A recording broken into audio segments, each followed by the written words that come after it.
வடலியில் காலை நேர பிரதான செய்திகள். முதலில் தலைப்புச் செய்திகள். ஜனாதிபதி அனுரகுமார திசாநாயக்க புத்தகாயாவிற்கு சென்று ஆசீர்வாதம்.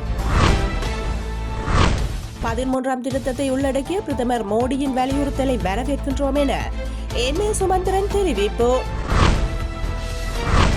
யாழில் காற்றின் தரத்தை மதிப்பீடு செய்யுமாறு அதிகாரிகளுக்கு உத்தரவு. அர்ச்சுனாவுக்கு எதிரான மனு விசாரணைக்கு வருகின்றது. கனடிய பிரதமர் கிறிஸ்டியா ஃப்ரீலாண்ட் ராஜினாமா, வெளியானது அதிகாரப்பூர்வ அறிவிப்பு. தொடர்பென விரிவான செய்திகள். புத்தகாயாவிற்கு நேற்று சென்ற ஜனாதிபதி அனுரகுமார திசாநாயக்க சித்தார்த்த இளவரசர் ஞானம் பெற்ற இடத்தில் அமைந்துள்ள மகாவிகாரை மற்றும் ஸ்ரீ மகாபோதி என்பவற்றை தரிசித்து ஆசி பெற்றுக் கொண்டார். இந்திய மகாபோதி சங்கத்தின் பொதுச் செயலாளர் வன பெலவத்தே சீவலி தேரர் மற்றும் சாரநாத் மையத்தின் விகாராதிபதி வன ரத்மல்லவெல சுமித்தானந்த தேரர் ஆகியோர் ஜனாதிபதிக்கு ஆசீர்வாதம் வழங்கினர். வெளிநாட்டு அலுவல்கள், வெளிநாட்டு வேலைவாய்ப்பு மற்றும் சுற்றுலாத்துறை அமைச்சர் விஜித கேரத், தொழில் அமைச்சர் மற்றும் பொருளாதார அபிவிருத்தி பிரதி அமைச்சர் பேராசிரியர் அனில் ஜெயந்த பெர்னாண்டோ ஆகியோரும் இதன்போது கலந்து கொண்டிருந்தனர்.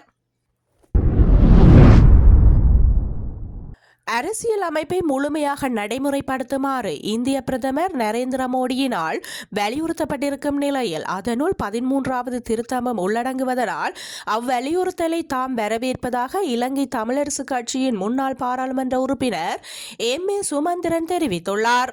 இருப்பினும் அவற்றை கூட்டறிக்கையில் உள்ளடக்குவதற்கு இலங்கை அரசாங்கம் உடன்பட்டிருக்காவிடின் ஏற்கனவே வழங்கிய வாக்குறுதிகளில் இருந்து அவர்கள் பின்வாங்குவதற்கான அறிகுறியாகவே அதனை கருத வேண்டி இருக்கும் எனவும் அவர் குறிப்பிட்டார். இந்தியாவிற்கான 3 நாள் அரசமுறை விஜயத்தை மேற்கொண்டு கடந்த ஞாயிற்றுக்கிழமை புதுடில்லியை சென்றடைந்த ஜனாதிபதி அனுரகுமார திசாநாயக்கும் இந்திய பிரதமர் நரேந்திர மோடிக்கும் இடையிலான இருதரப்பு சந்திப்பு திங்கட்கிழமை நடைபெற்றது. அதனைத் தொடர்ந்து கருத்து வெளியிட்ட இந்திய பிரதமர் மோடி, தமிழ் மக்களின் அபிலாசைகளை இலங்கை அரசாங்கம் முழுமையாக நிறைவேற்றும் என நம்புகின்றோம். அதேவேளை அரசியல் அமைப்பை முழுமையாக நடைமுறைப்படுத்தி மாகாண சபை தேர்தலை நடத்துவதன் மூடாக இவ்விடயத்தில் தாம் கொண்டிருக்கும் அர்ப்பணிப்பை இலங்கை அரசாங்கம் காண்பிக்க வேண்டும் என வலியுறுத்தியிருந்தார். இது குறித்து கருத்துரைத்த இலங்கை தமிழரசு கட்சியின் முன்னாள் பாராளுமன்ற உறுப்பினர் எம்.ஏ. சுமந்திரன், அரசியல் அமைப்பின் முழுமையான அமுலாக்கம் மற்றும் மாகாண சபை தேர்தல் என்பன தொடர்பில் இந்திய பிரதமர் நரேந்திர மோடியின் வலியுறுத்தலை வரவேற்பதாக தெரிவித்தார். குறிப்பாக அரசியல் அமைப்புக்கான 13வது திருத்த நடைமுறைப்படுத்துவது பற்றி பிரதமர் மோடி எதனையும் குறிப்பிடவில்லை என சிலர் அதிருப்தி வெளியிடுவதை காண முடிவதாக சுட்டிக்காட்டிய அவர், இருப்பினும் அரசியல் அமைப்பில் 13வது திருத்தம் உள்வாங்கப்பட்டிருப்பதன் காரணமாக அந்த அரசியல் அமைப்பை முழுமையாக நடைமுறைப்படுத்துமாறு வலியுறுத்துகையில் அதில் 13வது திருத்தமும் உள்ளடங்குவதாக குறிப்பிட்டார். அதேவேளை இந்தியாவும் இலங்கையும் இணைந்து வெளியிட்ட கூட்டறிக்கையில் தமிழ் மக்களின் அபிலாசைகள், 13வது திருத்தம், மாகாண சபை தேர்தல்கள் மற்றும் நல்லிணக்கம் பற்றி எதுவும் கூறப்படவில்லை. இது பற்றி வினவிய போது அவற்றை உள்ளடக்கிய கூட்டறிக்கையை வெளியிடுவதற்கு இலங்கை அரசாங்கம் உடன்பட்டிருக்காவிடின் ஏற்கனவே வழங்கிய வாக்குறுதிகளிலிருந்து அவர்கள் பின்வாங்குவதற்கான அறிகுறியாவதே அதனை கருத வேண்டியிருக்கும் என்று சுமந்திரன் தெரிவித்தார். யாழ்ப்பாணம் பகுதியில் உள்ள காற்றின் தரத்தை மதிப்பீடு செய்து அதன் முடிவுகளை நீதிமன்றத்தில் சமர்ப்பிக்குமாறு மேன்முறையீட்டு நீதிமன்றம் மத்திய சுற்றாடல் அதிகார சபைக்கு உத்தரவிட்டுள்ளது. மேன்முறையீட்டு நீதிமன்ற நீதியரசர் நிசங்க பந்துல கருணாரத்ன மற்றும் நீதியரசர் சசி மகேந்திரன் ஆகிய 2 நீதிபதிகள் அடங்கிய அமர்வு இந்த உத்தரவை பிறப்பித்துள்ளது. தொழில் ரீதியாக மருத்துவ பயிற்சியாளரான டாக்டர் உமா சுகி நடராஜா தாக்கல் செய்த ரெட் மனுவை அடுத்து இந்த உத்தரவு பிறப்பிக்கப்பட்டுள்ளது. யாழ்குடா நாட்டில் காற்றின் தரம் தொடர்பில் அரசு நிறுவனங்களால் முறையான விசாரணைகள் எதுவும் மேற்கொள்ளப்படவில்லை என மனுதாரர் சார்பில் ஆஜரான சிரேஷ்ட சட்டத்தரணி ரவீந்திரநாத் தாபே நீதிமன்றத்திற்கு அறிவித்துள்ளமையும் குறிப்பிடத்தக்கது.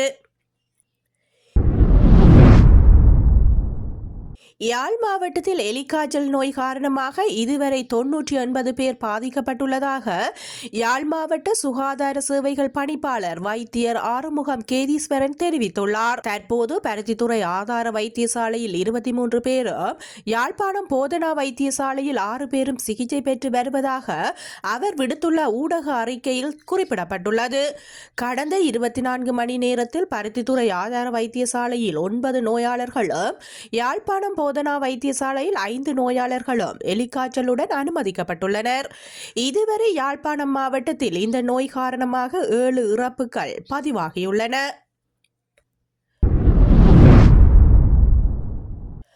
வைத்தியர் அர்ச்சுனா ராமநாதனின் பாராளுமன்ற உறுப்பினர் பதவியை செல்லுபடியற்றதாக்குமாறு கோரி அபிநவ நிசபா பெரமுனவின் தலைவர் ஒசல ஹேரட் தாக்கல் செய்த மனு அடுத்த வருடம் ஜனவரி 15ஆம் தேதி பரிசீலனைக்கு எடுத்துக் கொள்ளப்படவுள்ளது. மேன்முறையீட்டு நீதிமன்ற நீதியரசர்களான சோபித்த ராஜகருணா மற்றும் மகேசன் கோபெல்லாவ ஆகியோர் அடங்கிய அமர்வு முன்னிலையில் மனு நேற்று பரிசீலிக்கப்பட்டது. இந்த மனுவின் பிரதிவாதிகளான பாராளுமன்ற உறுப்பினர் கலாநிதி அர்ஜுனா ராமநாதன் மற்றும் பாராளுமன்ற செயலாளர் நாயகம் ஆகியோர் குறிப்பிடப்பட்டுள்ளனர். பாராளுமன்ற உறுப்பினரான வைத்தியர் அர்ஜுனா ராமநாதன் பாராளுமன்றத்திற்கு போட்டியிடும் போது அரசாங்க வைத்தியராக கடமையாற்றி வந்தார். பாராளுமன்ற தேர்தல் சட்டம் மற்றும் பிற அரசியலமைப்பு சட்டங்களின்படி பாராளுமன்ற தேர்தலில் போட்டியிடும் போது தனது பதவியை ராஜினாமா செய்திருக்க வேண்டும். ஆனால் அவர் அவ்வாறு செய்யவில்லை என மனுதாரர் தனது மனுவில் குறிப்பிட்டுள்ளார். 2025ஆம் ஆண்டு தொடக்கத்திலிருந்து பொருளாதார ரீதியாக பின்தங்கிய குடும்பங்களைச் சேர்ந்த 1,25,000 மாணவர்களுக்கு 6,000 ரூபாய் கொடுப்பனவு வழங்கப்படும் என பிரதமர் கலாநிதி ஹரணி அமரசூரிய தெரிவித்துள்ளார். பாராளுமன்றத்தில் நேற்று உரையாற்றும் போதே அவர் இதனை குறிப்பிட்டுள்ளார். கடந்த காலங்களில் ஏற்பட்ட பொருளாதார நெருக்கடியின் போது பாடசாலை மாணவர்களில் 55% மாணவர்களுக்கு அதிகமானோர் அதிக பொருளாதார பிரச்சினைகளுக்கு முழுக்க கொடுத்துள்ளனர் எனவும் அவர் சுட்டிக்காட்டியிருந்தார். யாழ்ப்பாணம் தென்மராட்சி மிருசுவில் A9 வீதியில் அதிநவீன பயணிகள் சொகுசு பஸ்ஸும் சிறிய ரக உளவு இயந்திரமும் மோதுண்டதில் படுகாயமடைந்த 2 வைத்தியசாலையில் அனுமதிக்கப்பட்டுள்ளனர். இந்த சம்பவம் இன்று அதிகாலை 4 மணியளவில் இடம்பெற்றுள்ளது. கொழும்பிலிருந்து பயணித்த அதிநவீன சொகுசு பஸ்ஸும் அதே திசையில் பயணித்த மரப்பலகைகளை ஏற்றிய சிறிய உளவு இயந்திரமும் மோதியதாலேயே இந்த விபத்து நேர்ந்துள்ளது. சம்பவத்தில் உளவு இயந்திரத்தின் சாரதியும் சொகுசு பஸ்ஸின் நடத்துனருமே படுகாயமடைந்துள்ளனர். படுகாயமடைந்தவர்கள் கொடிகாமம் பிரதேச வைத்தியசாலையில் அனுமதிக்கப்பட்டுள்ளனர். சொகுசு பஸ்ஸின் முன்பகுதி முற்றாக சேதமடைந்ததால் சாரதி மற்றும் பஸ்ஸில் இருந்தவர்களை பொதுமக்கள் சேர்ந்து 1 மணித்தியால போராட்டத்தின் பேர் மீட்டனர். சம்பவம் தொடர்பான மேலதிக விசாரணைகளை கொடிகாமம் போலீசார் மேற்கொண்டு வருகின்றனர். கனேடிய பிரதமர் கிறிஸ்டியா பிரீலாண்ட் பதவியை ராஜினாமா செய்வதாக அறிவித்துள்ளார். மேலும் அமைச்சரவையில் இருந்து தாம் விலகிக் கொள்வதாக அவர் அதிகாரப்பூர்வமாக அறிவித்துள்ளார். பிரீலாண்ட் மத்திய அரசாங்கத்தின் நிதி அமைச்சராக கடமையாற்றி வருகின்றார் என்பதும் குறிப்பிடத்தக்கது. ராஜினாமா செய்வதாக அமைச்சரவையில் இருந்து தாம் விலகிக் கொள்வதாக அவர் அதிகாரப்பூர்வமாக அறிவித்துள்ளமை பெரும் அதிருப்தியை ஏற்படுத்தியுள்ளது.